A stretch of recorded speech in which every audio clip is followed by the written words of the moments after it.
Welcome to Business Exposed. This week's guest is Molly Garioch.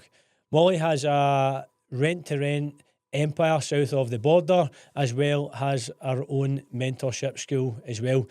This week we talk about everything from her background, what led her to starting the business, as well as the challenges along the way.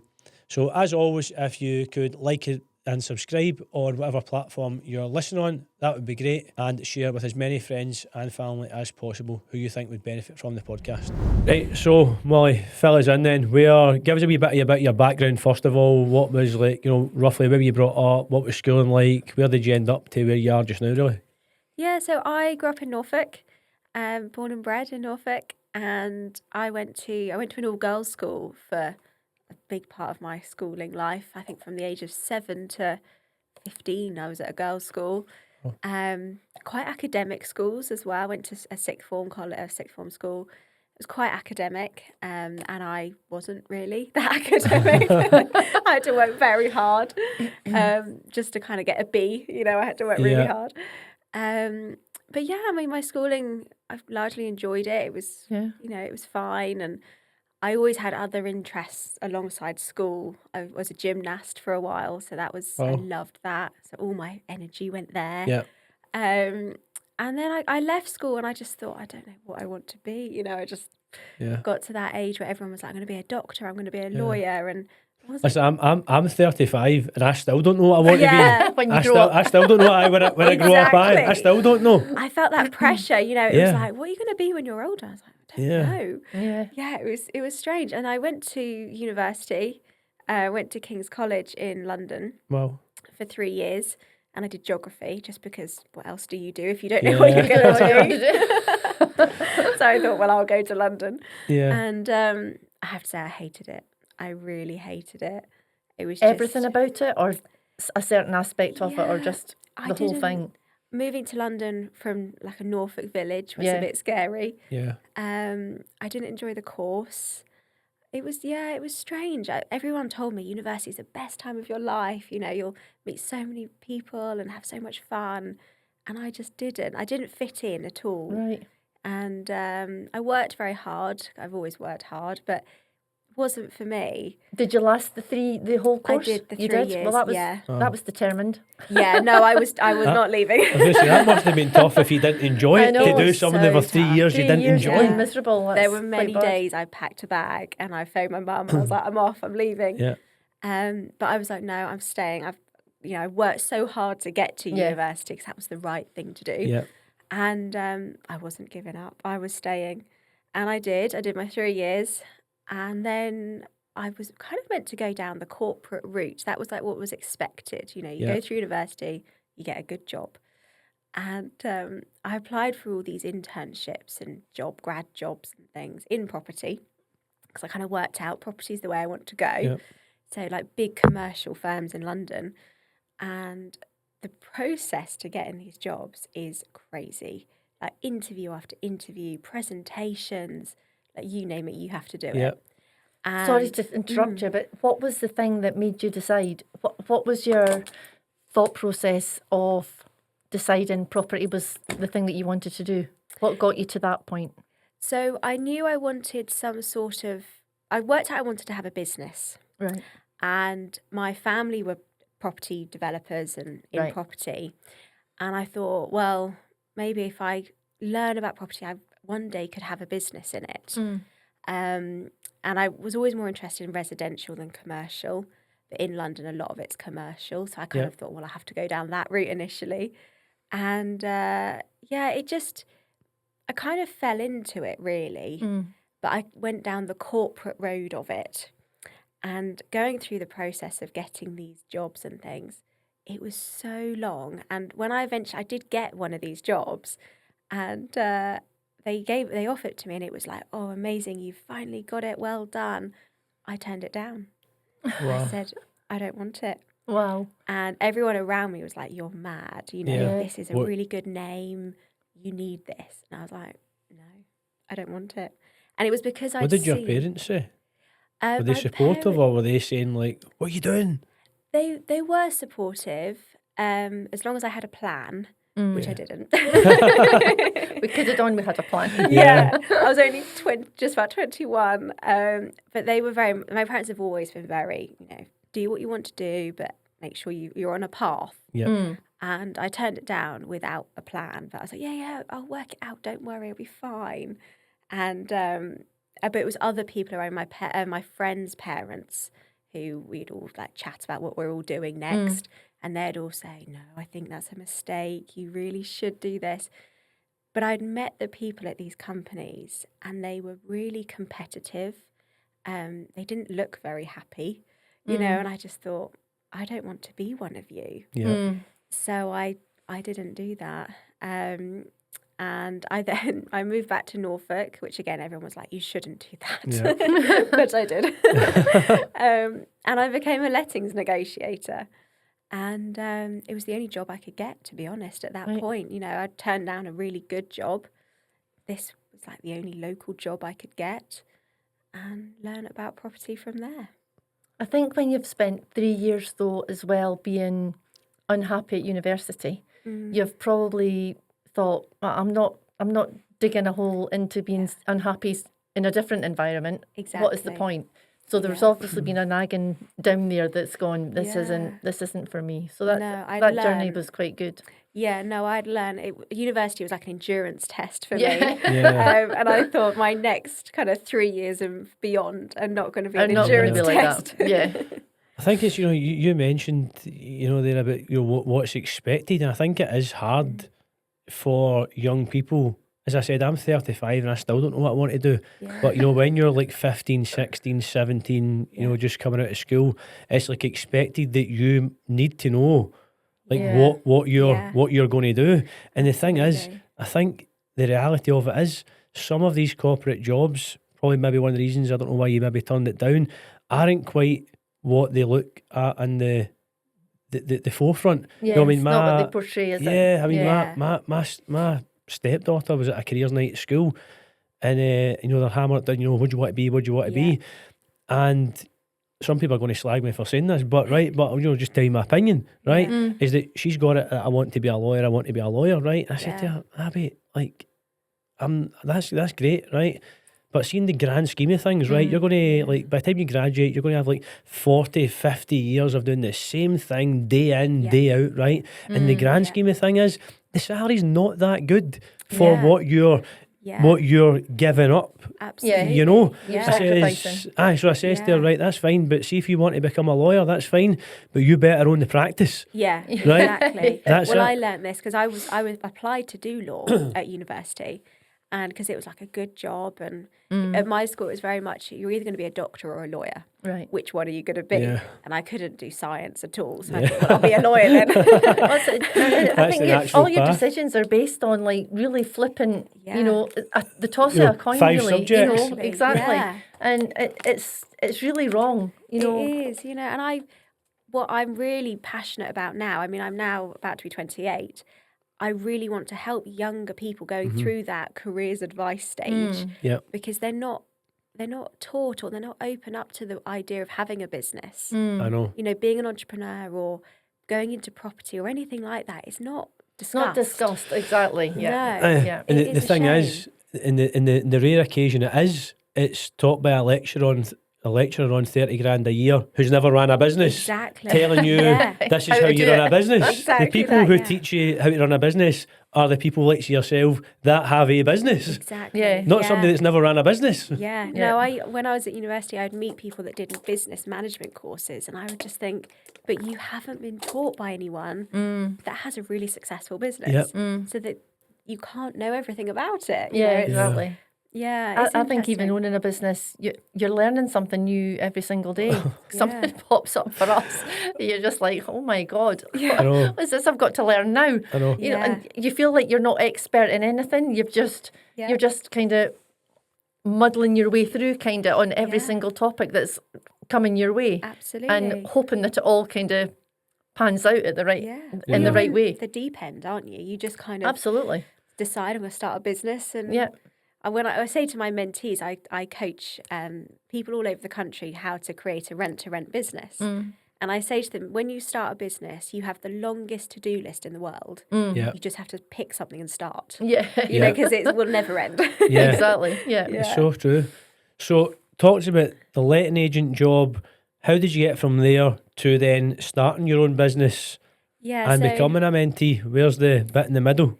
yeah, so I was a letting agent for a short time, I don't know, 4 or 5 months maybe, I can't remember. Learned what landlords wanted, how it worked, the tenancy system. Left there and I decided I was going to be a mortgage broker. Right. So and the reason for this, I fell into it again. In the agency where I worked in, there was 2 guys that were mortgage advisors. And I was only 21, I think. And I observed who earned the most money and who didn't do much work. And it were these 2 guys. So I became friends with one of them. And I used to go and sit in his office and listen to his phone calls. I wasn't really doing my job by the end. Yeah. And I was listening to him going, so what do you do? How does this work? And I decided that's what I was going to do. So I left, went to work for a mortgage firm. And I put myself through all the exams you have to go through, the mortgage exams, got my qualification, and I worked there for about a year. And COVID then hit. So that was a bit of an issue. But I worked there for about a year, and I really didn't enjoy the work. I didn't enjoy the company I worked for. It was my real taste of employment, I suppose. Right, okay. You know, you can't have holidays when you want, and if you're 5 minutes late, you were called in, and just it didn't work for me. I'm not very good at that sort of thing. So I thought, okay, I can't do this. So I left. I was really unhappy, so I just left, and the next day started my rent-to-rent business. So and then just built it up from there really. And then that was 6 years ago. Got some properties and learned as I went. And, and it about a year ago, well, just over a year ago, I began my mentorship business, and I now teach people how to create, like, get out the 9 to 5 and create a rent-to-rent business from scratch. Yeah. I think it's, see, when you are doing all the stuff for other people, the likes of when you said your first taste there of you don't get holidays, etc. I think you start to go, it pushes you to having a business, because then you go, if I'm making all the sacrifices for somebody else, and if I'm doing it anyway, I may as well do it for me.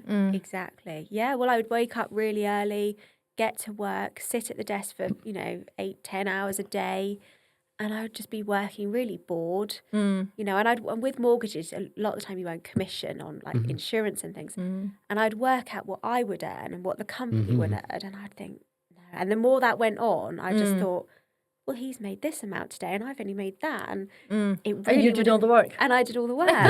And then he'd say he's off to Florida, and I'd be like, I can't afford to go to Florida. I was only 21, but I just thought, I can't do this for the next 50 odd years. So no, it just wasn't going to work. I had to find another way. So talk to us about the rent to rent, because as we discussed off camera, it's not it exists up here in Scotland, but it's not as much spoke about. So you said the next day you started. What made you go, I'm going to do rent to rent? Why that strategy in the first place? So rent to rent, the reason I started is a couple of reasons. The first reason is you don't need a lot of money to start. So to get into property, traditionally, obviously you need a deposit and all the legal fees. You're looking at like 50 grand. I didn't have 50 grand. So I needed just to, you need about 5 to 10 grand really to start your rent to rent business. And that was much more reachable and obtainable. So that was one reason I thought, okay, this is the only option for me really. The other reason was I knew somebody who was doing rent to rent, and they were kind of a friend of a friend. And I'd heard about them, and I'd kind of heard through the grapevine they were doing really well. And they were about 15 years older than me. And I thought, well, they're doing really well. I need to go and find out what that looks like. So I did some online research, and I had a chat with them and said, so how do you do this, And it wasn't really coaching or mentorship. It was just kind of, so tell me the concept, you know, because obviously we're in the same area, so it was a little bit like, Well, see, on that, that's what I was going to say there, because we all know what rent to rent is, but a lot of maybe our listeners don't. Yeah. So what is the rent to rent concept? What is rent to rent? Yeah, so the way that there's many ways, but the way that I do rent to rent is you set up a limited company. That company will rent a property typically for 3 to 5 years, and then you normally have to furnish it right the way down to cutlery, crockery, everything. And then either you put it on Airbnb, Booking.com and other online travel agents, or you have a management company that run it for you. And basically you sublet the property per night. So you pay the bills, the rent, the cleaning, and everything after that is your profit. So that's the model. But the way that I have always done rent to rent from day one is I've outsourced the operations. So I've always had a management company there, a cleaning company working for me. So it really is passive income for me. And I spend my time then finding the deals to plug into the business. Yeah. Yeah. So, as I said, in Scotland, it's not really a thing. So, how easy is it? So, if you're somebody who's in Scotland who would be looking to do this south of the border, or you are listening from south of the border, how easy is this to set up? Because, as we said, there is a lot of red tape in Scotland. Yeah. Still there doable. is. As I said, I've got one myself, still doable. But, if you were looking, where would you kind of advise where's... Yeah, so I've got mentees in Scotland and they're in Glasgow, Edinburgh, all around here really. And I always say to them, just do it south of the border. It's just going to be easier and quicker. And so they're doing it in Newcastle or Liverpool. Okay. So it's not too far. And the way that I teach them to do rent to rent, they're not having to go there all the time. You know, it's very much they set up their limited company, create a bit of a social media presence, start looking for deals. And they only go down to, say, Newcastle when they're meeting agents and building that relationship in the early days, or viewing a property. And then when they do get a deal, they have to go for, I always say you do like 5 days, and pretty much move into that property for 5 days, get your furniture there, get the photographer in, and then you walk away because your management company take over. Yeah. Right. So that's how we do it. So it's manageable if they've got families, full-time work, you know. Yeah.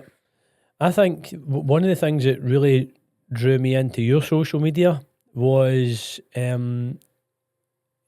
you said something that was quite the opposite of what a lot of certainly mentors north of the border say, because up here, as we said at the start, a lot here it gets drilled into is you buy the property, right? Yeah. You need that £50,000, right, etc.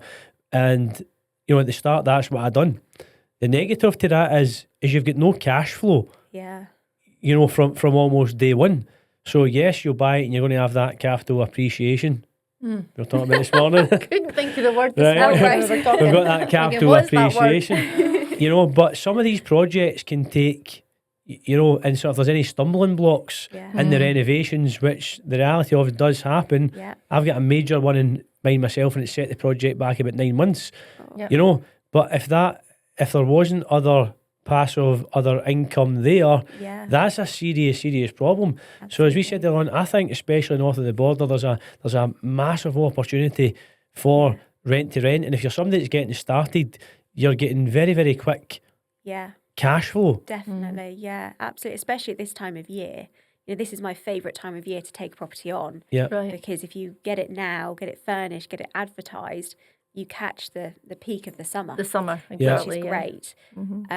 But no, rent to rent, it's a great model. A lot of people, it gets some bad press, I think, and there's some people doing it wrong and not right, not fairly. Yeah. But I think if you do it right and, above board, I think it is a really great model that suits the landlord, works for agents and works for us and works everybody's for guests. happy. Yeah. Exactly. Yeah. If everybody's walking away happy, then you're obviously doing something right. Exactly. Yeah, I think it's a great model. really, it's easy to get started with. You know, it's quite simple when you know what you're doing. So no, I'm a big fan of it, really. How were you with social media in the early days? Because you said you've obviously came from a circle that it was expected, the corporate job, Yeah. etc. And I don't imagine a lot of people in corporate jobs are got high social media presence, etc. How were you going through that journey? Yeah, Did it's you a use a tough lot of social one. media before, like hand No, or? not really at all. No, social media it's like a daily battle, I think, social Yeah, media, yeah, because you kind of you have to use it. You know, yeah, it's a free tool to market your business and yourself. yeah, So it's absolutely imperative. And I speak with my mentees about this pretty much every week.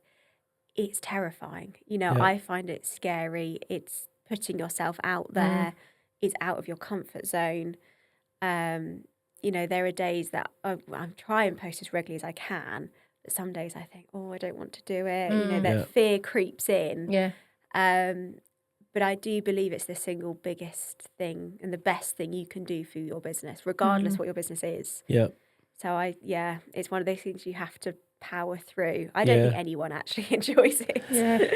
I know it's you know what you said is a real difficult one, because for me, you're right. I'm the same opinion. Like it has to be done. It's like, you know, the reach you can get to very, very quickly. You know, and for all the reasons that we all know nowadays why it's there. But for me, my ultimate goal is see if I could get the business.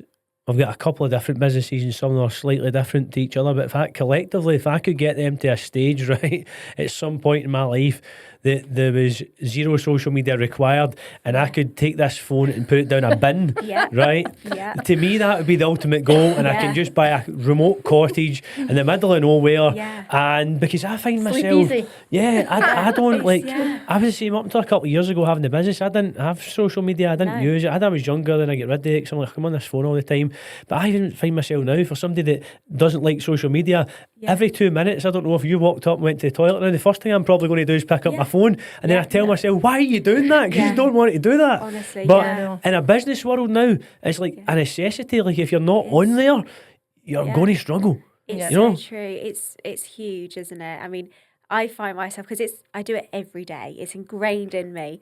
But you know, yesterday driving up to Glasgow, I stopped to get a coffee and I thought, I need to put something up. I haven't put anything up today. And it's that, and I often catch myself and I think, this is so weird. Yeah. You know, nobody cares I'm getting a coffee, Yeah. but I'm told I have to tell everyone I'm getting a Yeah. coffee. You know, it's so funny, I isn't know, it? but I know it's one of those ones I'm never going to know, because like you're right, if you put that, I seen the picture, I seen it on your story, right? Yeah. But I was even engrossed into it, and you're right, like you have this bit and you goes, why am I interested in that? But we are so interested. It's bizarre. It's The a world- bizarre world that we're in, like, It is, the because world's changed so everything much. is out there on social media now. We're all living our lives on social media, as we said. Yeah. But you know, but I'm saying that, but on the flip side, there's so many success stories. This is going to be on social media. So if it wasn't for social media, there wouldn't be so many success absolutely. stories. A big part of both of my businesses is from social media. You know, I get people messaging me saying, oh, I see you've got some properties. I'm staying in Norwich for a few months. Have you got anything? You know, every part of my business, there is a social media angle. You know, it's people. That's how people find you, isn't it? Yeah, that's right. I think it's training yourself to think about it in that way. Yeah, Makes everything a little bit easier. So that how are people going to know what you're doing if you're not telling them what you're doing? exactly. And I think the struggle is that because if have been a private person or you've not been one to, you know, shout about what you're doing every day, Absolutely. it's such a big jump to go from that to airing every single thing that you're doing every minute of the day. And I always say with my mentees, because we talk about social media a lot, and I'm encouraging them to post. And because when I first started my rent-to-rent business 6 years ago, I didn't really post very much.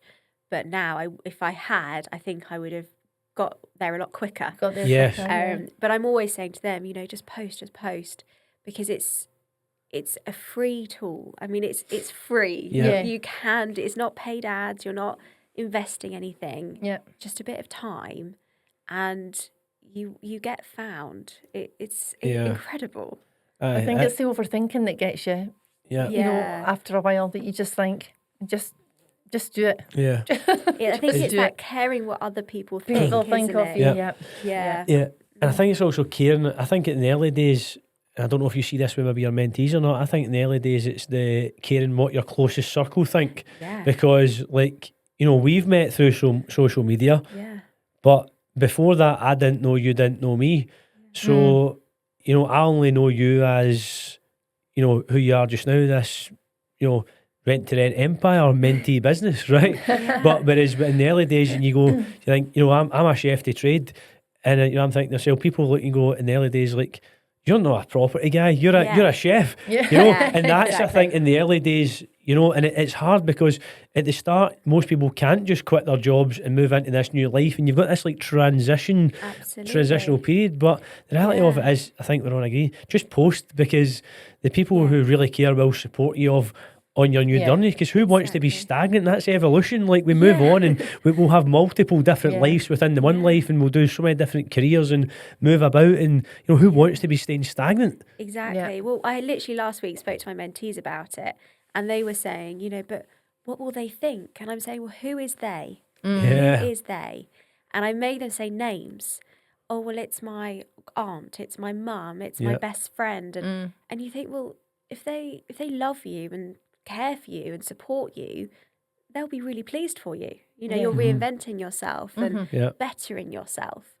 And if they don't feel like that, then they shouldn't really be in your life anyway, because you Yeah. only want good people around Yeah. you. Yeah. So, yeah, it is. I think that is a huge thing. It's like, oh my God, what are they going to think? But it doesn't matter what they think, because most of the time people don't think about you or anyone else. I know. They only care about themselves anyway. Yeah. So you That's might as right. well be making Yeah. your life better.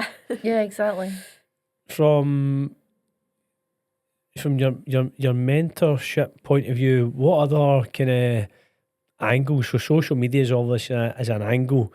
So talk to us a wee bit about that business. So if I'm coming on just now and I say, right, I want you to mentor me, talk to us a wee bit about what I'm going to get from you. Yeah, what would you expect? Yeah. So with my mentorship business, it is designed to get you from where you are, which is typically a 9 to 5, or like shift work, working nights, not getting what you want out of life. You know, financial freedom is the aim, wanting more time with your family, that sort of thing.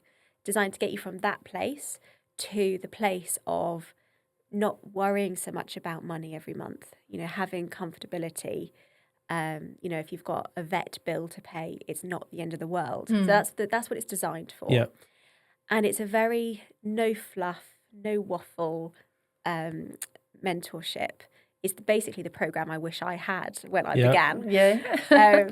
And I like to think of it as like a to-do list. So it's an online program, an online course, a series of videos from starting your limited company, creating a very basic website, all the way through to deal sourcing, you know, securing deals, what to say to agents, what to say to landlords, what not to say as well, furnishing the property. So there's a little bit of like interior design work there.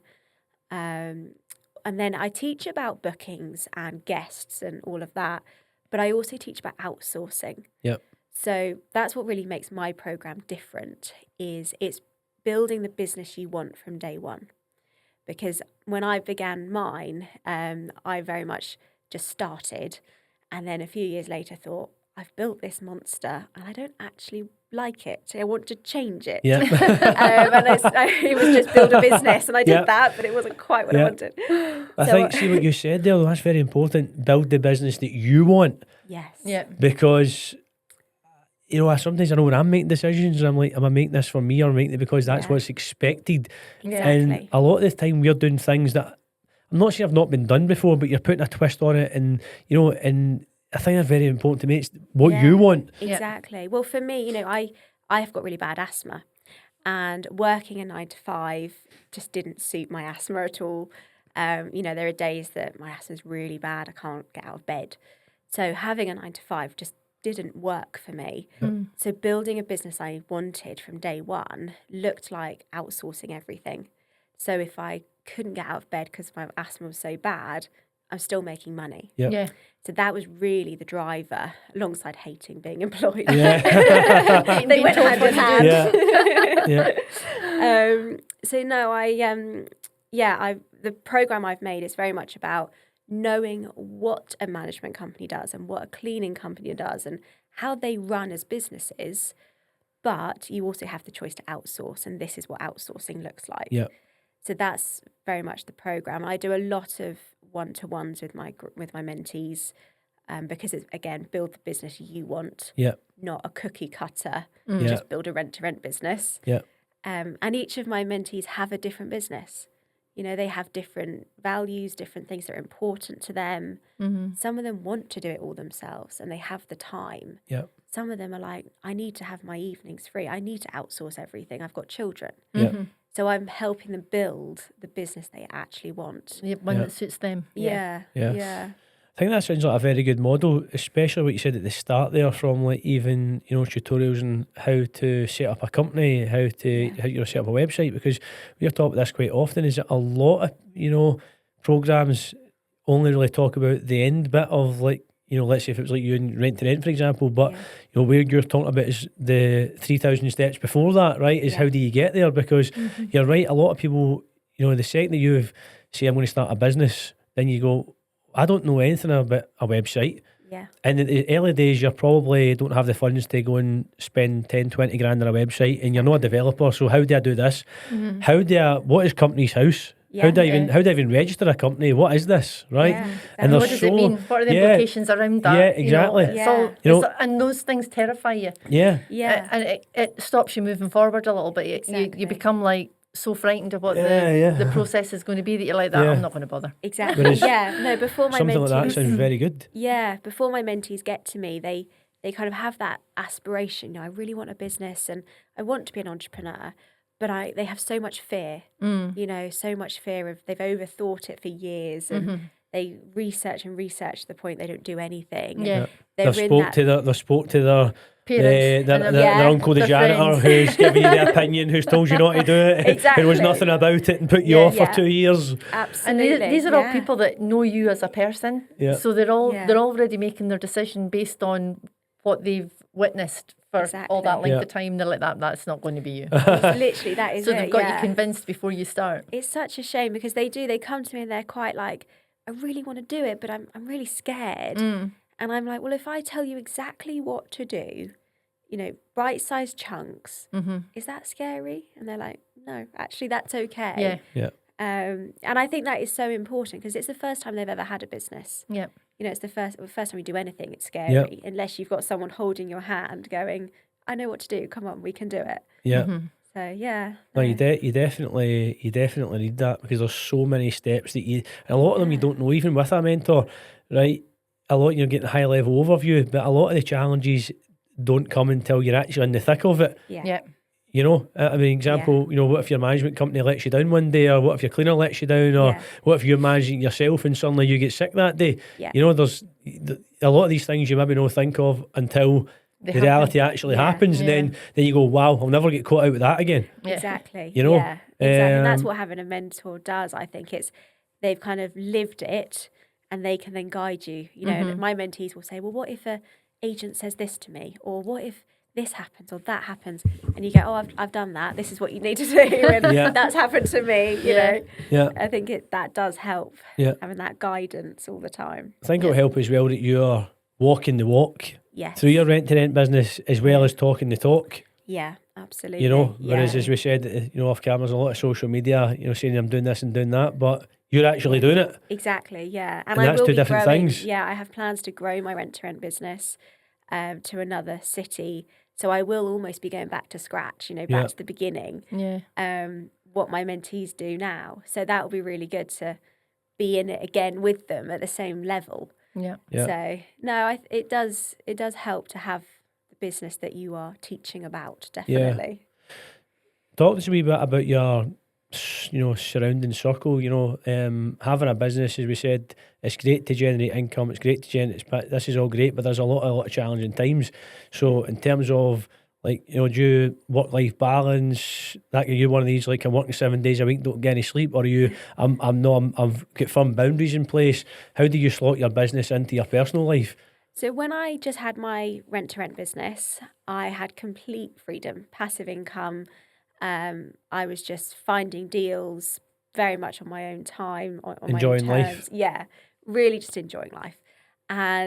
But when a year ago, just over a year ago, I started the mentorship business, work-life balance went out the window. Yeah. And I was so determined to launch this mentorship program and help as many people as I could in the first year to really like prove that this works. You know, I know rent to rent works. It's worked for me. I can help others. And I worked solidly all of last year, just solid working, trying to, like, social media was a massive part. And now I've got my mentees and I'm still growing the mentorship side, but there is a bit more balance. I do still have days where I'm up at 3 a.m. and I'm on my computer because I can't sleep, or, you know, there are days like that, but I can take a day off when I want to. You know, last week I took my grandparents for afternoon tea, which was really sweet. So it was like a Wednesday. And I just booked the day off and I was like, right, today I'm with them. And that's the great thing about what you're doing, because if you had went down that corporate route and took that job that you declined, you'd have been working. You had to put a holiday in. Like 3 months in advance. Exactly. You know, you'd been working last Wednesday when you took them for it. You know, so that's like it's those wee moments and you go, wow, like. Yeah, definitely. Absolutely. And I say this to my mentees all the time, you know, like one of them was trying to phone me and I was by the coast. And I said, I can't talk, I'm by the coast, my signal's terrible. And they were like, you're by the coast today? I was like, yeah, I just took the day off. Because you can. I think when you change how you make money, it changes everything. You know, it changes the game completely. Yeah. And I really value that I can just see my grandparents when I want, or, you know, do whatever I want to do. Obviously, you do work very hard. And sometimes you work evenings. And, I mean, I work most weekends. The last month, I've worked every weekend. But then I can take a week off and it's not going to matter, you know. So, no, I like it. I find that, I'll be honest with you, I find it like really difficult to take a day off. Like, I don't know, I can't seem to switch off. Like, you know, when I was out with Kelly and the kids a few weeks ago and it was like a rare day off, but while I'm there, I'm like, I've got this idea and that idea and that. You know, like sometimes it's like, but that's the entrepreneurial part, and you into it. It's like like you're always doing some of the most like creative ideas that I've had in the businesses. I've been in, like, in the gym, in the sauna, in the steam room, where you've got that time, but most people are actually using it to switch off, where sometimes I'm using that as like a wee haven to go, right, well, I've not got my phone for that 15 minutes, so how's that brain getting to work for that period of time? I find that I would honestly love to be able to just take like a weekend off and 100% detract, but I personally struggle, even if I'm not there, I'm, you know, you're mentally I think there. It's because we always have our phones with us. You know, I'll get mentees messaging me, or a new inquiry come in or something. So I think you're always half working. Yeah. And then if I've got a problem in one of the businesses, for example, when I'm driving, that's when I do my best thinking. If I'm driving somewhere, I'm going through the problem. Okay, what am I going to do? But I don't feel like that's work. I love that. Yeah. So it's kind of like continuing that. I'm not sat at my desk in front of my computer. But I don't think you ever fully switch off, do you? No. When it's your business. You're always trying to think of something, aren't you? You don't. It's funny you say that when you're driving, because so I've got it's a deli coffee shop, right? And sometimes during the week, then I'll just go out and I'll do deliveries, right? And a guy said to me last week, why are you doing deliveries, right? Like, you've got this property business, management business, and that. Why are you out doing deliveries, right? And I was like, do you know why? Because see, when I'm in that car, right, well, two things. Number one, I'm saving a couple £100 being a delivery driver. There's a start, right? But number two, see, when I'm in that car, right, because if I'm going to, you know, work in an office or whatever me, you've got distractions, people are talking to you, right? And I'm like, see, when I'm in that car, I'm so much more productive in the management business because I'm permanently on the phone, right? And I'm in the car. So I'm actually getting so much more work done by doing So deliveries true. for this shop because I've got Yeah. no other distractions when I'm in that car. Yeah, So I find driving really does. I agree. I've no other distractions. And you That's can't right. be on your phone, so Yeah. That's you're right. thinking. The other place that I do this is when I'm on an aeroplane, and I think again you're not on your phone. You know, Yeah. your phone's turned off, and you're just sat in your head for hours, aren't you, on a Yeah. plane? I went to Abu Dhabi last month, and it was obviously like a 7-hour flight, and literally just sat and thought. I didn't watch any telly, any movies, just sat and thought. And by the time I got off the plane, I'd made so many notes. I had Yeah. such clarity on Yeah. things Yeah. that felt massive in my head. Now it was obvious. Yeah. And I Yeah. think there's something about being like 30,000 feet in the air. Yeah. You Yeah. look down on your life and you're like, oh, it's so obvious. Yeah. You Yeah. know? I bet you at one Problem point though you solving. did say, I can't wait to turn my phone on though and see there's an Yes. inquiry there. Like, Yeah, as soon as we like landed, I'm like, right on, what's going Yeah. on? you know, I was actually going to ask you about that because I seen on your social media when you're in Abu Dhabi, and then I think Yeah. that's where everything's all kicked off in the Middle East. Yeah, I think it was at like literally that exact time you were there, absolutely. We were there 2 days. right? And I was doing some work out there and having a bit of a holiday at the same Right. time. And 2 days in, it came on the telly, you know, Trump has bombed Iran or invaded Yeah. Iran or something.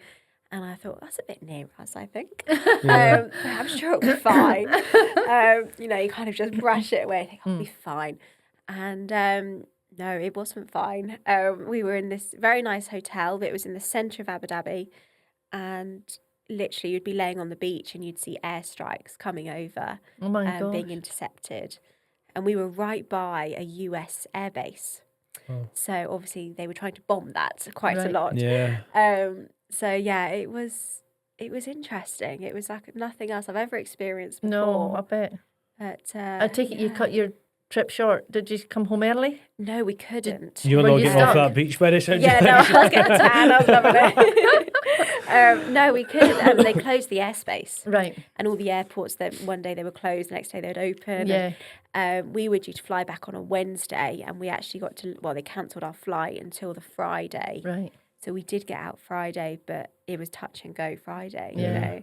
Well, it was Yeah. my sister and her husband were meant to be flying out on the day of the strike, and it was just like the day before they were like that. Right there, we're not going to Abu Dhabi now, so they had to. Oh, that was quite fortunate. So that was fortunate for them. Yeah, Yeah. for Yeah. definite. We were stuck, and what was really interesting was, although there was a lot of noises going on and things, when we got on the plane to fly home, because everyone wasn't sure if the flight was going, not going, until you Right. actually got in the air, you Yeah. weren't sure. Oh my God. And everyone got on the plane, and it was just this eerie silence.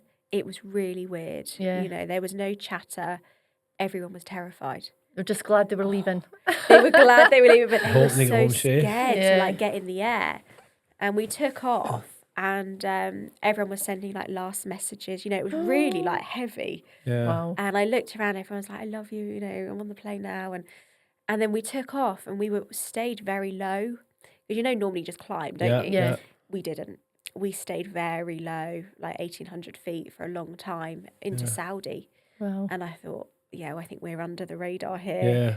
Yeah, until we got to the Mediterranean, then everyone kind of breathed, Relaxed a chatted. bit. Yeah. So Yeah. we're almost home. Exactly. It is scary, quite and you know, scary. you get a lot of life perspective in these situations. Yeah. You know, that example Yeah. you've got to be a holiday, dream Yeah. holiday, Abu Dhabi, and then you know that's Yeah, no, that's- it was weird, and I have to say, we when I got to the airport, we landed at Heathrow. My dad picked me up, and bless him, he was completely ashen. Honestly, he was so pale, and he was so worried, obviously. yeah. Wish. And I met him, and I just went, "Oh my God, you're pale!" You know, he was so like with worry, bless him. But I did a post about this on social media Yeah. actually, and said, you know, the scene in Love Actually, the opening scene about the arrivals gate at Yeah. Heathrow Airport, and it was that Really. people Yeah. crying and hugging, and yeah, it was incredible, a Yeah. real experience. Yeah. Yeah. Yeah, Yeah, it takes something like that to Traumatic. happen to put things in perspective, and it does. sometimes you then go, as much when you're in business, your business is always your priority, Yeah, and then something like that happens. You probably, you know, that see this rent to Yeah, rent business. See, right now, completely that's the least of different. my priorities right now. exactly. You know, lying on the Absolutely. beach, seeing, you know, getting into that's the least of my priorities right now. Yeah, Mm. yeah, You know, exactly. I think why I've that. been that's why I've been in business is a lot of times an emotional roller coaster. Yeah. You're prioritising what's a priority at certain points in times, depending on what's happening in your life and Exactly. in your No, life. it's interesting because everything feels so big, doesn't it, in your Yeah. world? Yeah. Everything's massive. Massive. Until you kind Yeah. of think, because there was one point we were going to have to leave a lot of our clothes and, we had to prioritise what if we had to go, what were we going to take? Right. And obviously you think, okay, well, medication, and I had my computer, which has obviously got my business on it. So I was like, I have to take my That's laptop. always the first thing. Yeah. Yeah, I was like, I do need that. But yeah, everything else, it just doesn't matter anymore. It is weird. Yeah. Really You're in weird. business, that laptop is the first thing that you're Yeah. taking. No, that's sticking with me. My partner says to me all the time, like, that laptop, everywhere you go, that laptop goes. Well, even if I'm saying, I'm just going to go to the gym, the laptop's coming with me in the car, because you never know when you're going to get an inquiry and you might need a laptop. I'm like, Exactly. that is going like anywhere. That's a priority over Yeah, me too. over everything. Yeah. I suppose on the conflict, but in terms of business, have you experienced any, I suppose I know you said kind of after COVID, but anything that's, a quick change that's affected your business anyway at all? Have you ever, experienced that? I mean, the reason I'm asking that is because obviously my business, my portfolio are generally short-term lets, and the management business are managing short-term lets, and I started a couple other businesses because I thought I had this worry that I'm like, from my portfolio, I've got mortgages coming out my years here. Yeah. And if another COVID was to happen tomorrow, I'm probably not going to last too long. Yeah. Which I always maybe going back to the original question, why rent to rent? Yeah. So good. Exactly. Yeah. I mean, the biggest challenge, I've had little challenges along the way, with the rent to rent side, hiccups, I would say. Yeah. But the biggest challenge I've had in business generally so far was in November 2025. I got hacked, and my my Facebook ads that I run for the mentorship side of things got hacked, and it was horrendous. I found out about 3 a.m. One night, and I just got a text from the bank saying there's some fraudulent activity on your card, and I thought, oh, okay, I'll have a look, and I logged in, and they took, I can't remember exactly what they took. I think they only took about 5 or 6 grand initially, but they just started. But what they'd done, and this took, I had to get a cybersecurity team to have a look because it was massive. It wasn't just somebody had hacked, like they'd gone deep in. Right. This team I hired, they'd never seen a hacker like it. Wow. And it took weeks, months to get this sorted. And when I had a look at what they'd done, this company had launched their own ads on my account, advertising their products, and they set the budget to 32,000 a week. And I was like, oh, I'm glad I caught that soon. Wow. So the stress of that was awful. So I had to move a load of money because my account was at risk. Yeah. Literally shut down that business, the advertising side of that business, because I couldn't do any advertising. Yeah. And I had to pay the security team to come in, and it took weeks for them to work out what had gone on, because they'd really it was so clever what they had done. So yeah, I literally shut my business down. I think that was November into December. I think I relaunched again in January this year. So yeah, that was. So those accounts never recovered. Like you had to shut. I had to create almost a whole start from new, scratch. Yeah, start again. So I'd had a year of obviously like the marketing Facebook ads world. You build algorithms and you get stronger with your data. Yeah.